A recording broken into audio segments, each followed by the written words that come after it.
今日は何をお求めで？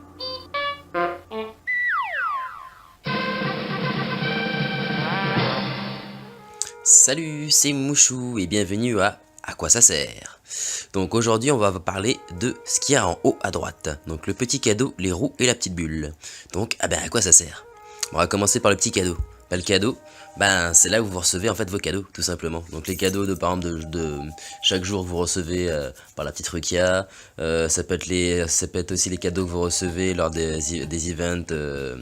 Des events où en fait on loot certains cadeaux, donc ils vont directement là en fait.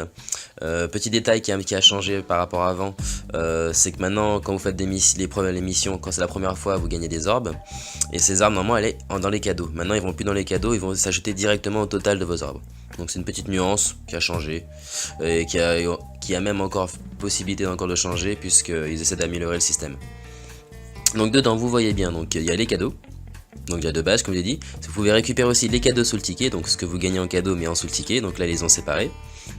Et les friend points, donc ce que vous récupérez quand vos alliés en fait vous ont sélectionné pour faire une mission avec eux, et donc du coup vous recevez vos points, donc 20 points, c'est pas mal, c'est cool. Et après vous les cumulez, et après pour les récupérer il y a juste à faire accepter soit tous les cadeaux, tel quel, donc moi je recommande pour les friend points, pour pas se prendre la tête, vous le faites directement, c'est rapide.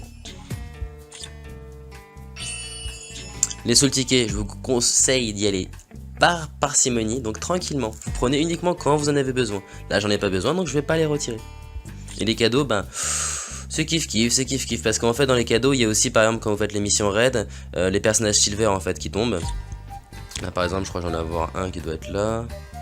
Voilà, par exemple, des personnages silver, et en fait, ça va s'ajouter dans votre stock d'inventaire. Donc, du coup, si votre stock est un peu limité, ça peut devenir compliqué, donc... Limite, soit vous les prenez un par un les cadeaux que vous avez besoin, ou soit vous jugez par rapport à la capacité de votre inventaire si vous pouvez tout récupérer en même temps. Donc ça c'était les petits cadeaux. Ensuite la roue c'est quoi? La roue c'est les options, tout simplement. Donc dedans en fait vous pouvez tout trouver, donc l'actualité, savoir ce qui se passe actuellement. Après tout simplement après aussi mon statut, pour voir où vous en êtes au niveau de vos stats. Donc savoir par exemple les personnages avec lesquels vous jouez principalement, où est-ce que vous en êtes au niveau de l'histoire, choses de genre quoi, et par exemple à quel niveau vous êtes de battle, etc. quoi. En fait on trouve pas mal de choses qui sont sympathiques là-dessus, et même que vous retrouvez quand vous allez voir en fait les fiches des alliés, des personnes que vous rencontrez. Parce qu'en fait, vous pouvez très bien appuyer dessus, faire une demande d'amis et aussi voir comment ils jouent, quoi, on va dire en quelque sorte. Donc toujours dans les options, on retrouve aussi contactez-nous. Contactez-nous, c'est quand vous avez un souci, vous pouvez contacter Kelab, tout simplement. Leur envoyer un petit mail, leur dire je suis pas content. Ouais. Mais bon, évitez les insultes parce que bien évidemment, voilà, ce sera pas plus lu que ça. Souvent, ils vont répondre au bout de 2-3 jours avec le même message bateau, mais bon, c'est un message quand même, comme on dit. Et de temps en temps, ils écoutent vraiment ce qu'on dit et des fois, on a une bonne réponse. Enfin, une bonne réponse, oui, c'est relatif. Vous verrez bien. Côté, après vous avez l'album. L'album en fait c'est très pratique parce que ça va permettre de faire un résumé des personnages que vous avez déjà eu en fait. Et savoir les nouveaux, ceux qui vous n'avez pas encore. Donc qui aide aussi. Ça vous fait un petit récapitulatif en quelque sorte. Là vous voyez par exemple on a tous les classements des 6 étoiles, des 5 étoiles, des 6, etc. Donc ça vous donne vraiment un aperçu. Par exemple là j'en ai monté très récemment et vous dites j'ai monté ça là récemment. Par contre tous ceux qui sont grisés, je les ai pas. Je les ai pas. Mais bon. Regardez, ma progression est pas si mal, j'en ai 480 sur 702. Je suis plutôt bien, en sachant que... bien, oui, c'est encore relatif. Parce qu'en fait, toutes les petites classes, je les aime, et les grandes classes, non. Donc, pour avoir les grandes classes, il faut avoir des orbes. Passons. Ensuite, toujours dans les options, on retrouve d'autres choses, donc conditions générales, le classique. Donc, le fond d'écran, en fait, qui vous permettra seulement, et musique, qui permettra de changer la musique et le son. Le style de musique, et après vous avez les fonds, voilà, qu'on peut changer tel quel, hein. Par exemple on va mettre celui-ci, tiens, histoire de changer, hop là. Hop, donc il y a pas mal de choses dessus. Ensuite vous avez les réglages, donc par les réglages c'est quand même un endroit qui est quand même sacrément important, pour simplement déjà pour régler un peu les volumes d'effets déjà, les volumes de musique, etc. Savoir si vous voulez mettre le jeu en mode fluide ou non. Donc, alors si vous voyez que quand vous jouez que ça rame beaucoup et que ça saccade énormément, donc des gros décalages, n'hésitez pas à mettre le mode fluide en mode off. L'image sera un petit peu moins belle, mais encore, je vous dirais, ça se joue à quasiment rien. Mais au moins, votre jeu sera beaucoup plus fluide, enfin plus fluide, sera moins saccadé, en quelque sorte. Ce sera plus du réaliste. Donc vous pourrez réagir plus facilement. Donc vous voyez, moi je joue sans le mode fluide pour être tranquille, justement.